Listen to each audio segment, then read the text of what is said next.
but as time progressed, I had some people that came to me and wanted to record this or that, and because I had the knowledge and the experience, I would step in and help them out in any way I could. And at some point in that time, I met a friend of mine, John Teeter, had some recording equipment himself, and we decided to kind of combine our efforts, combine our talents, and start a recording company.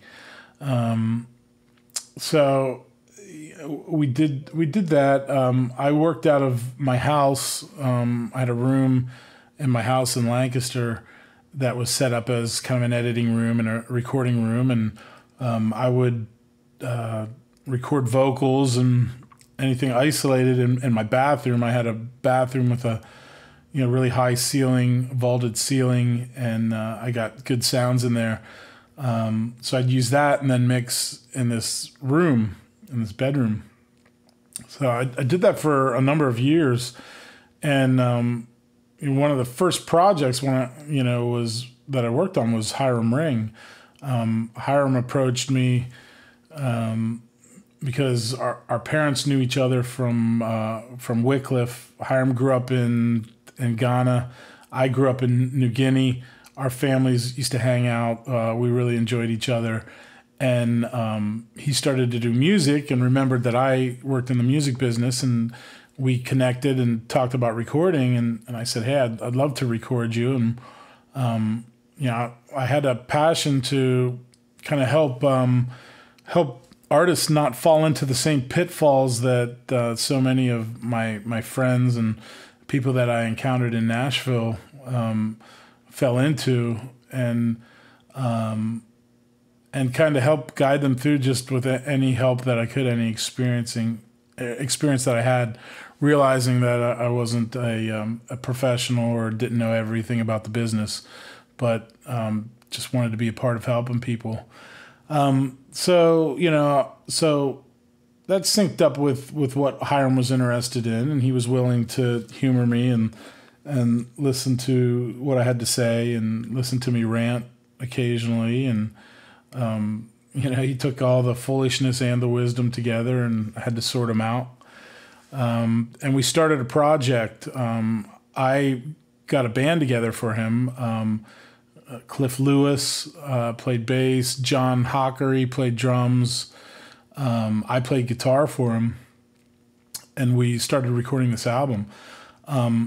He came to me with a really kind of laid back, kind of Jack Johnson-y kind of vibe, and I just can't stand Jack Johnson. I just think all his songs sound the same.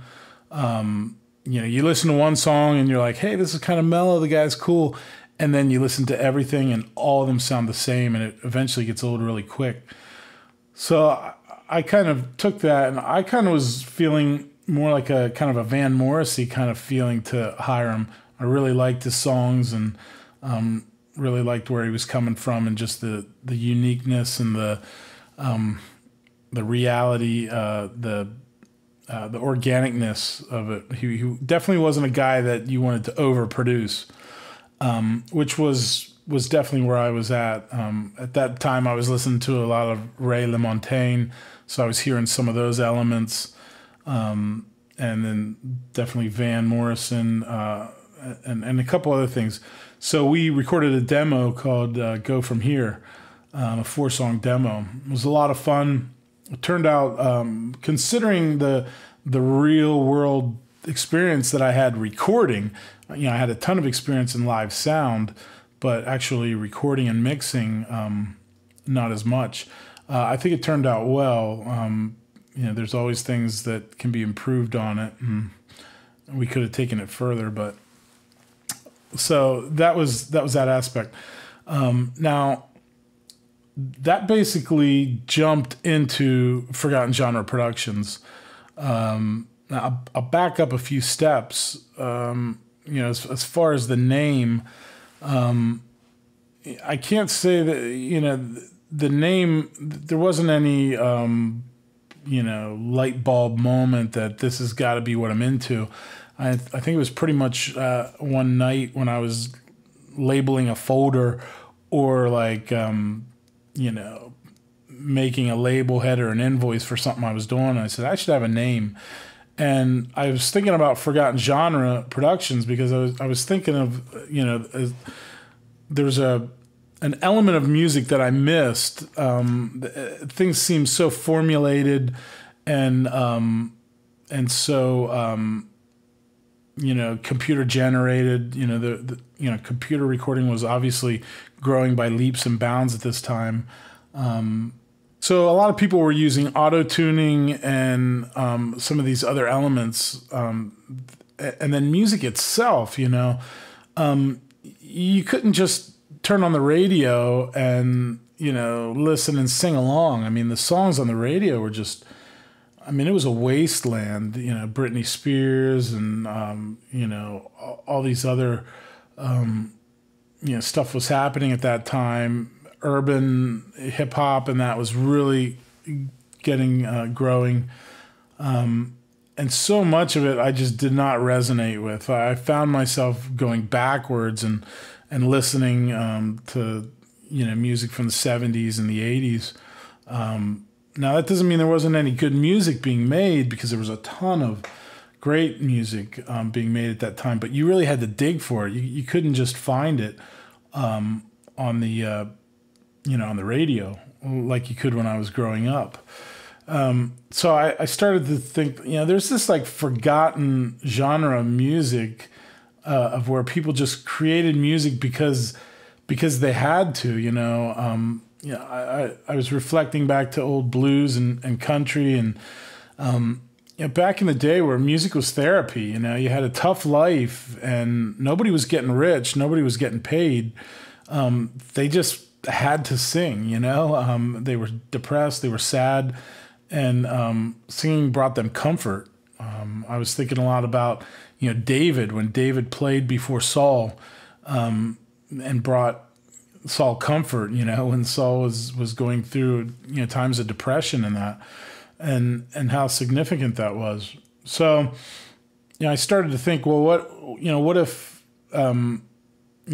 music was made without commerce being the top priority? You know, what if it was more about the songs and more about the production, you know, and the production being, you know, instead of, you know, knocking stuff out by yourself in your basement on a computer, you know, whether you spent some time in working and reworking, and you took input from others, and you worked as a collaborative team on getting a great product.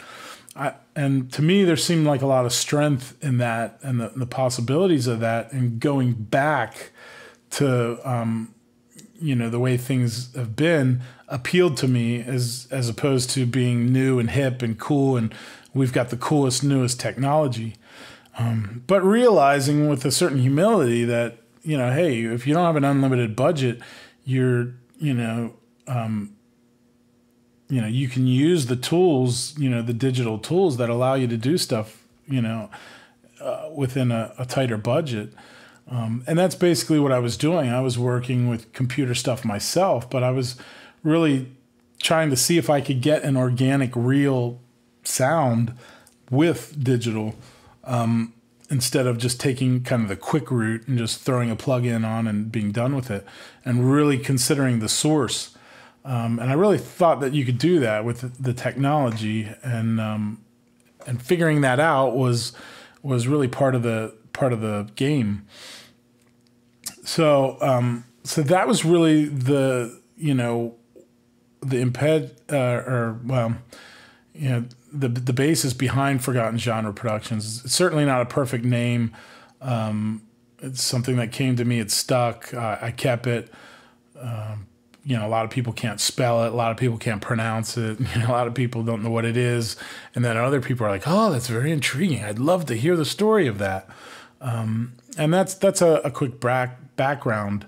And that's probably enough for now. I'd love to get into some of the more details and, you know, explain more of what happened and what came about and who I encountered on the way. But that's a good start. So thanks.